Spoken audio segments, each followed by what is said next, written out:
I got an email in here from our buddy Andy. Bob, you're crazy voting for Obama. You're crazy supporting him for some measly environmental gains. Mr. Obama's deficit deal plans, 1, to change eligibility age for Medicare, a rise in age, 2, reduce Social Security benefits by calculating the cost of living adjustment based on a linked CPI rather than the current published CPI.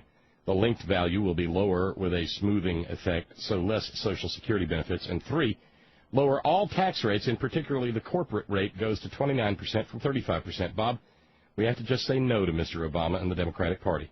The party's too out of touch with the citizenry. We need to resurrect a new party out of the ruins of the current Democratic Party. Economic issues, job creation, outsourcing, income and wealth disparity, taxing the rich, executive CEO pay, corporate board reform, card check, etc., have to come before your ever so slight environmental baby steps where the Democrats have completely failed us. I appreciate the validity of all of that, Andy, but I have to tell you, these environmental gains are not measly. They are measured in human lives. Let me repeat that. They are measured in human lives. Babies' lives, old folks' lives, middle-aged people's lives, teenagers' lives. They are measured in human lives. Now, we are in the midst of a call for a moratorium on mountaintop removal, and the Obama administration has the power to do that. And that is what we are pressing. These little gains, these small steps, are steps being taken against an active genocide. I said the word. I know what it means. I know its definitional connotations, and I mean every bit of it. There is an open, ongoing act of genocide going on in Appalachia. The Congress isn't going to stop it. The Congress wants more of it. My Democratic so-called Congressman, Nick Rahal, wants more mountains blown up here. But Andy referred to these as environmental baby steps. They aren't environmental. This isn't about making Appalachia safer for the common wood vole or the Indiana bat or some mayfly, all of which are precious.